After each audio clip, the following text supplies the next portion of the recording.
आसन के क्रम में और पूर्व मंत्री श्री हरिनारायण यादव जी के विशिष्ट अतिथि के आसन ग्रहण करते हुए हार्दिक अभिनंदन। पार्टी के राजनीतिक समिति सदस्य और संघीय सरकार के पूर्व राज्य मंत्री मध्य प्रदेश समिति के अध्यक्ष श्री बालकिशोर यादव जी के सह विशिष्ट अतिथि के आसन ग्रहण करते हुए हार्दिक अभिनंदन।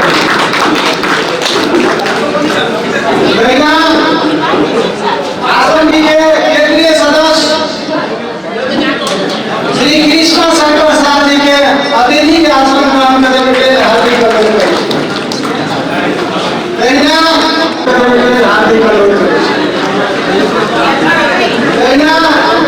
आसन ग्रहण के क्रम में पार्टी के केंद्रीय सदस्य राजकिशोर यादव जी के सह आसन ग्रहण करने के लिए हार्दिक अनुरोध करें। पार्टी के केंद्रीय सदस्य रविंद्र ठाकुर जी आसन ग्रहण करने के लिए हार्दिक अनुरोध करें। पार्टी के केंद्रीय सदस्य श्याम कुमार यादव जी के सह अतिथि के आसन ग्रहण करने के लिए हार्दिक अनुरोध करें।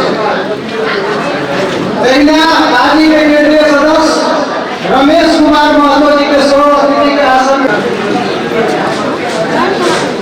और आएंगे यह पार्टी प्रदेश कार्यक्रम के प्रदेश सरकार के मंत्री सुनीता कुमारी साहब जी के सह अतिथि ग्रहण करने के लिए हार्दिक अनुरोध करै छै। बलराम महतो जी के सह आसन ग्रहण करने के लिए हार्दिक अनुरोध करै छै। विभाग के सदस्य जितेंद्र यादव जी के सह आसन ग्रहण करने के लिए हार्दिक अनुरोध करै छै।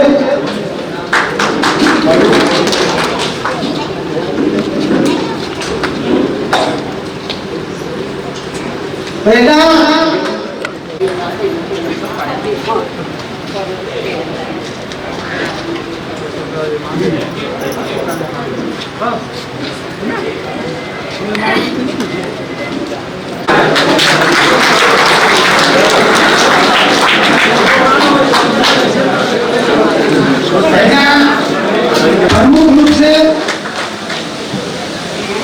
जनता समाजवादी पार्टी नेपाल महोत्सवी के योजना में राज्य विषय वस्तु हमरा सबके विभिन्न पार्टी से पार्टी किशोर यादव जी तथा मंच में उपस्थित पूर्व संविधान सभा सदस्य राम कुमार शर्मा जी तथा इंदु शर्मा जी तथा मंच में उपस्थित पार्टी के केंद्रीय नेतागण, यहाँ अतिथि के रूप में उपस्थित पार्टी के विभिन्न इकाई के नेतागण, साथ साथ मधेश आंदोलन में हमारे अध्यक्ष जी के साथ कंधा से कंधा मिलाकर मधेश आंदोलन में उनकी एक स्पेशल भूमिका रही और आज हम लोग फिर से साथ में मधेश का अगुवाई, मधेश को अधिकार संपन्न बनाने में कदम से कदम मिलाकर चलेंगे।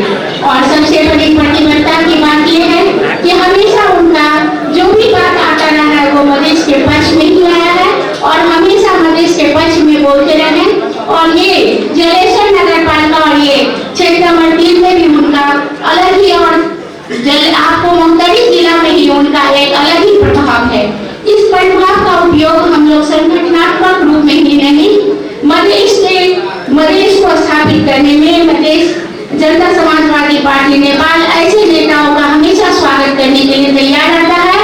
आपके साथ हम लोग प्रतिबद्ध होकर हमारा ये मधेश सरकार भी आपके साथ काम करेगा और इस पार्टी को बढ़ाने में आपके साथ सहभागिता रूप में आगे बढ़ेगा। सबसे बड़ी बात कि आज इस कार्यक्रम में हम माननीय सीतानंद जी को नहीं भूल सकते। हमारे अध्यक्ष जी के साथ उन्होंने बहुत ही अगुवाई करके मधेश आंदोलन को एक नई भूमिका में आगे ले जाने में हमेशा सहभागिता का रूप में काम किया और आपको उसी बीच में हमारे सभी नेता लोग इस कार्यक्रम में सहभागी रहे। मधेश आंदोलन में आपको मुंगेर जिला का अलग ही भूमिका रहा है। सब बात करके आपकी ये उपस्थिति, आपका ये साथ और हमारे राष्ट्रीय अध्यक्ष का साथ मधेश को एक ऊंचाई में ले गया और हम लोग जबरदस्त लड़ाई करने के बाद भी स्थापित होकर आ रहे हैं। हमें लगता है आज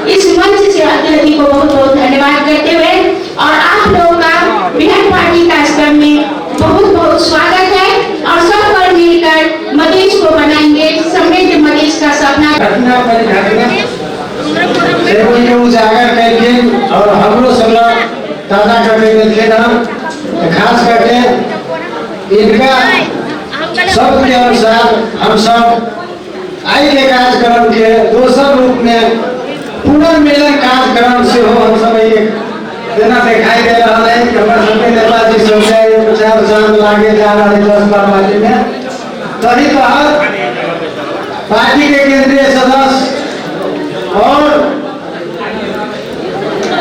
प्रादेशिक अस्पताल जलेश्वर के व्यवस्थापन एवं संचालन समिति के अध्यक्ष पार्टी के केंद्रीय सदस्य मीनू झा जी के सेवासन ग्रहण करने के लिए हार्दिक अनुरोध करें। तैना पार्टी के केंद्रीय सदस्य रेणुका सिंह जी के सेवा आसन ग्रहण करने के लिए हार्दिक अनुरोध करें।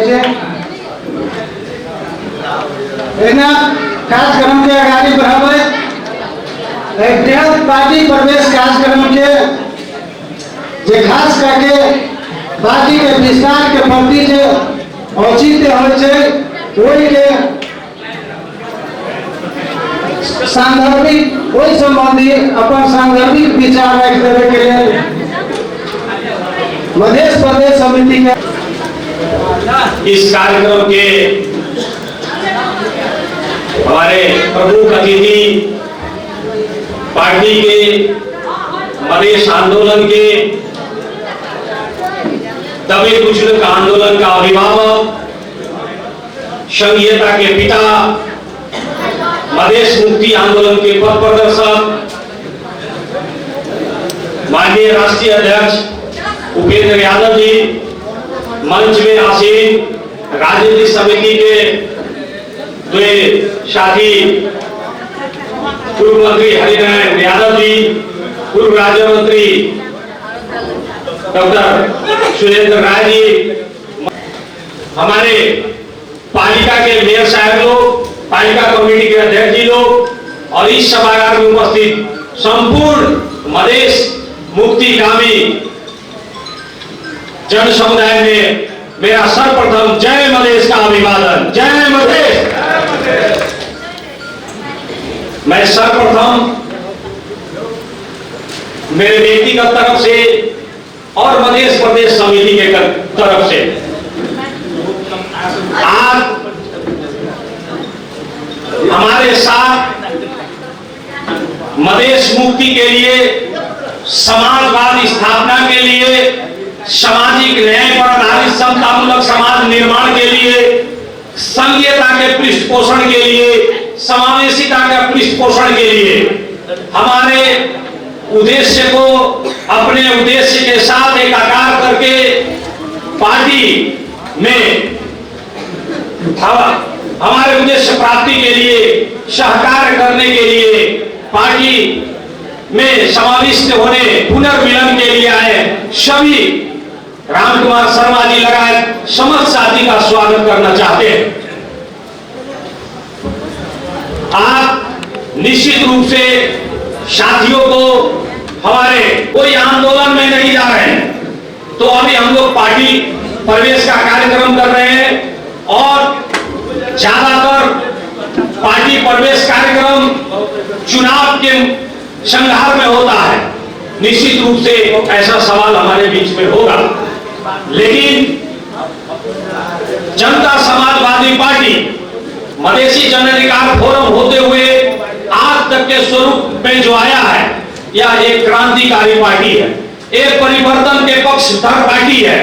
हम लोगों का हर एक दिन चुनाव है, हर एक दिन आंदोलन है, क्योंकि हमने न केवल राजनीतिक परिवर्तन के लिए बीड़ा उठाया है, हमें आर्थिक रूपांतरण भी करना है, समाज में व्याप्त विभेद को समाप्त करके सामाजिक रूपांतरण भी करना है।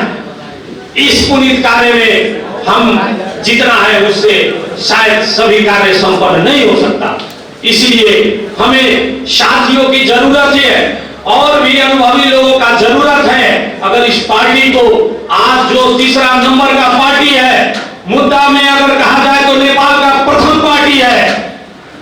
इस देश में अगर संघीयता किसी ने लाया तो यह हमारा देन है, आपका देन है, आप सभी का संघर्ष का देन है। इस देश में अगर समावेशी हुआ, जो रियल डेमोक्रेसी कहा जाता है, जो वास्तविक में लोकतंत्र कहा जाता है, वह समावेशी का बात, इंक्लूसिव, जो समावेशी लोकतंत्र की बात है, इंक्लूसिव डेमोक्रेसी का बात है, उसका अगर इस राष्ट्र में, इस देश में, इस भूमि में कार्यान्वयन कराने का, इस संविधान में लिपिबद्ध कराने का काम किया है, तो जनता समाजवादी पार्टी के जो हमारा पहले से मधेसी जन अधिकार फोरम हो, संघीय समाजवादी फोरम हो, वो समाजवादी पार्टी हो या आज का जनता समाजवादी पार्टी हो, यह हमने किया है। यहाँ पहचान का आंदोलन कहे, जिसको मधेसी का मतलब विदेशी कहा जाता था, धोती, भैया, बिहारी ऐसे कहा जाता था।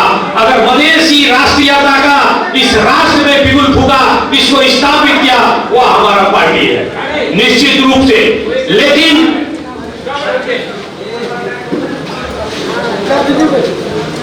मुद्दागत रूप में जो अभी समकालीन राजनीति है, नेपाल का राजनीति है, उसमें परिवर्तन के लिहाज से या अभी के समकालीन जो भी मुल्क का समस्या है, समाज का समस्या है, उसको समाधान के लिए जो हमारा पार्टी जनता समाजवादी पार्टी सामाजिक लोकतंत्र की पैरवी करती है, अगुवाई करती है, इसको स्थापना करने के लिए संघर्षरत रहती है, इस पार्टी को चुनाव में आपको तीसरा नंबर का अवस्था आया इस प्रदेश में। चाहे वो लोकल इलेक्शन उस वक्त में केंद्रीय कार्यालय बीरगंज में हुआ करता था और मेरा राजनीतिक क्षेत्र भी बीरगंज हुआ करता था। हम लोग अभी युवा अवस्था में थे, भर के थे, लेकिन मधेश आंदोलन करने के लिए मधेश को इस देश के राष्ट्र में मूल प्रवाहीकरण करना, मधेसी राष्ट्रीयता को उसको अगर प्राप्त करना है तो निश्चित रूप से हमें एक ही काम करना होगा, संगठित होना होगा, अपने विचार में स्पष्ट होना होगा, अपने नीति कार्यक्रम को जब संगठित होंगे तो जनता के बीच में कार्य करना होगा। उसके लिए हम सोचेंगे, हमें कतई नहीं सोचना चाहिए कि फलाने के आने से मेरा अवसर खत्म हो जाएगा। आपका अवसर हो, आप में अगर जुनून हो, आप में अगर जज्बा हो मधेश मुक्ति के लिए, आप पीछे के सीट में भी बैठे हैं तो वहां भी आपको कोई देख लेगा। यह साबित किया है मधेसी जन अधिकार फोरम।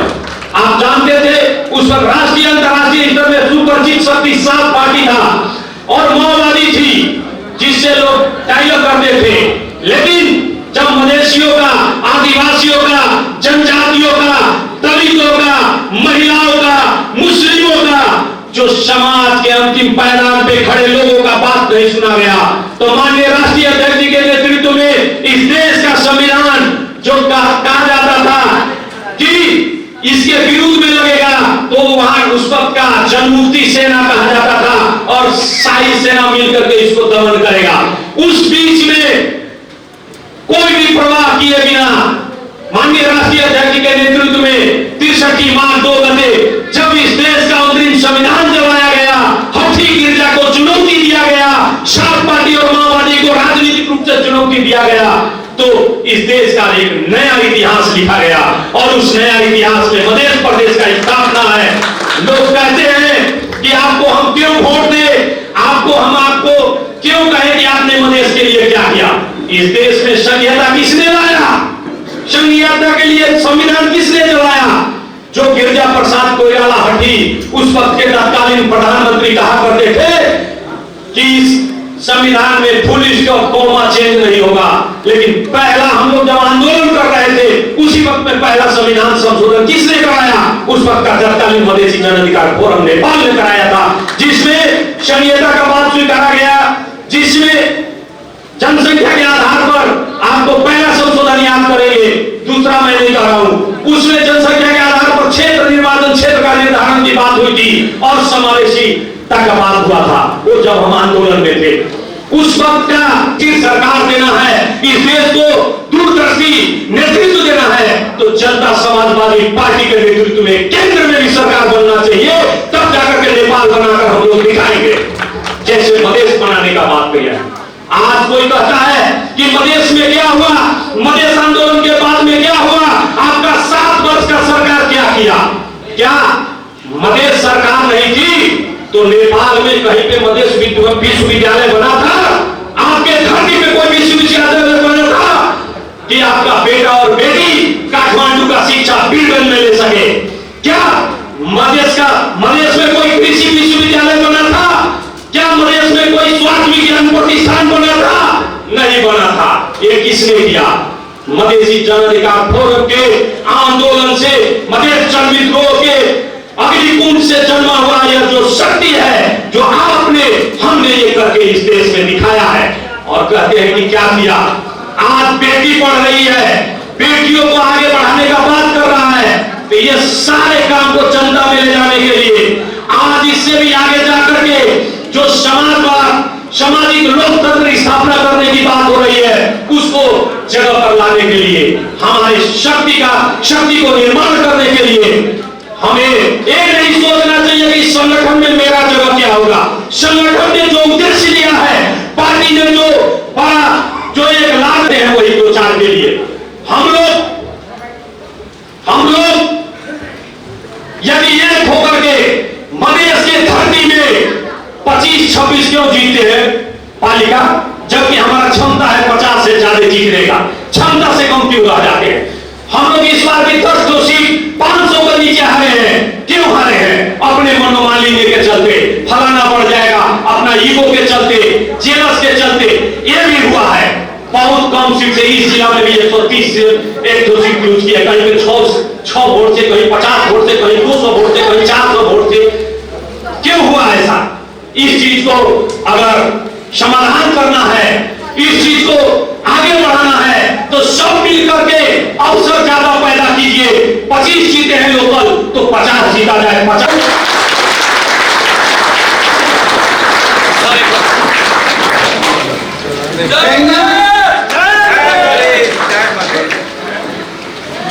ताली बजावे के साथी सब प्रोत्साहन में कहना है, उनको सबके मनोबल हौसला बुलंद हो गए और अध्यक्ष जी के द्वारा पार्टी में उनका प्रवेश करा दिया गया और विशिष्ट अतिथि जी सबके द्वारा उनका फूल माला लगा के पार्टी में स्वागत किया जा रहा है।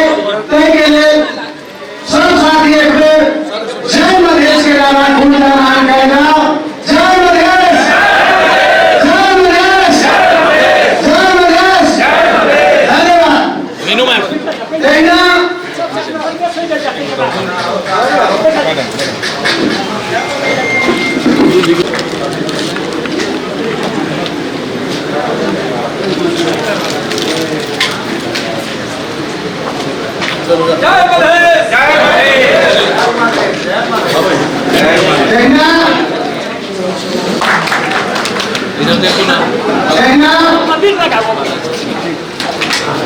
उनके मधेसी जन अधिकार फोरम के जिलाध्यक्ष जय मधेश, जय मधेश। उपेंद्र यादव जिंदाबाद, उपेंद्र यादव जिंदाबाद, हरिनारायण यादव जिंदाबाद, सुरेंद्र यादव जिंदाबाद, सुनीता शाह जिंदाबाद, रामकुमार शर्मा जिंदाबाद, रामकुमार शर्मा जिंदाबाद, माननीय हिंदू शर्मा जिंदाबाद, समोल समान समाजवादी पार्टी जिंदाबाद।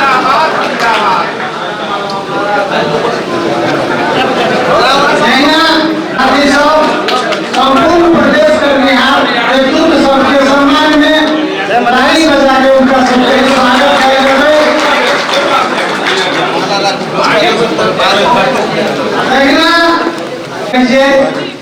भाई रोशन सिंह राणा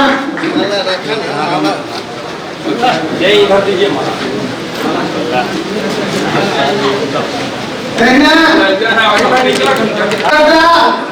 घनश्याम शर्मा जी के स्वरूप पार्टी प्रवेश करा देते हैं। हार्दिक अभिनंदन से अधिवक्ता घनश्याम शर्मा ने पार्टी में स्वागत किया जाए।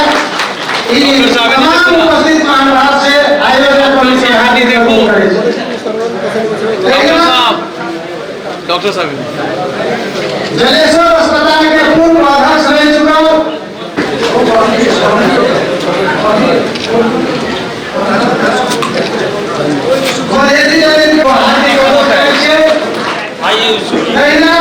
अखिल क्रांतिकारी के जलेश्वर नगर के अध्यक्ष और युवा नेता अरुण ठाकुर